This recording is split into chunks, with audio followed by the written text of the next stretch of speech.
What are we doing here? And where are we gonna go? It's like we just woke up one morning, and then it's welcome to the show. Don't ask any questions, just go with the flow. Make as much money as you can, and try your best not to get broke. Copy everything you see on the TV, from the hairstyles to the clothes, and don't think too often, just do exactly as you're told. And if you ever get confused, then just turn towards the alcohol. You'll still hear your thoughts, then just turn up the radio as you learn to live a lifestyle of drugs, sex, and rock and roll. But in all honesty, I just need to know, is there more to the cycle than growing and getting old? Living and dying just to leave behind a happy home and a whole lot of property that somebody else is going to own.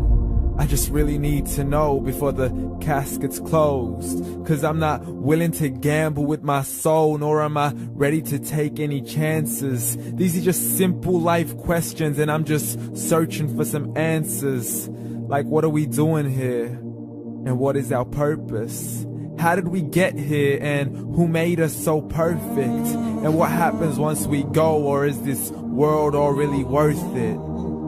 Questions we don't answer because apparently we don't really have to. There's no purpose to this life and our existence is merely natural. Then in that case, please let me ask you, did you create yourself, or was it somebody else who had fashioned you? 'Cause you're a being that's impeccable, faultless and unparalleled. You're a product of supreme intelligence, and I'm merely being rational.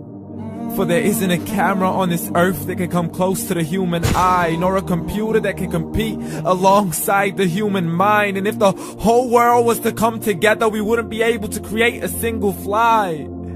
So many signs, yet we still deny.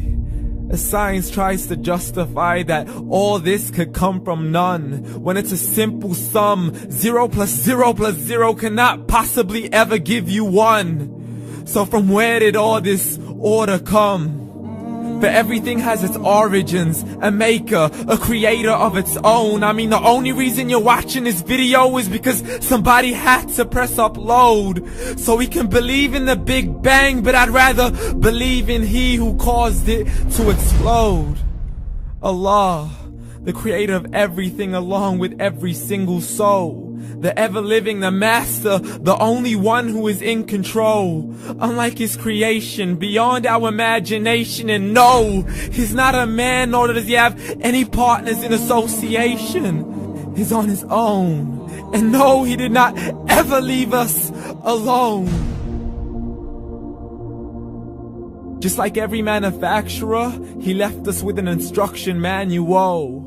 The Quran and Islam, and I'm sorry to jump to conclusions, but it's the only one possible. The only definition of God is the one and only supreme being. It's logical, a book with 0 contradictions, with miracles that are both scientific and historical, all revealed over 1400 years ago. Like the detailed description of the human embryo. The descriptions of the human embryo in the Quran cannot be based on scientific knowledge in the 7th century. To the mountains as pegs holding firm the earth below, and the 2 seas that don't mix in a complete separate flow. To the planets in orbit, alternating night and day as they stay in flow. The expansion of the universe and the creation of everything from H2O. To the stories of the past and the preservation of Pharaoh. To identifying the lowest point in the land where Persia defeated Rome. The gushing fluid that created man in the glands between the ribs and the backbone. And not a word has changed, it's still the same. So please explain how all this was known over 1400 years ago. To a man who couldn't read or write as he would recite whatever the angels spoke. And if you still don't believe, please try to come up with something that's even close. But you can't, so we took God as a mockery and his messengers as a joke. Muhammad could not read or write. How's somebody who can't read or write gonna start a religion? Dismissed his scriptures as legends and tales of the ancient folk as we live life according to our whims, desires, and hopes. saying this life is the only home we will ever know. We will live then die then simply turn to bones. YOLO! Correction, after the grass dies, the rain arrives and it regrows, and Allah promises to do the same thing to your very soul and bring you back from your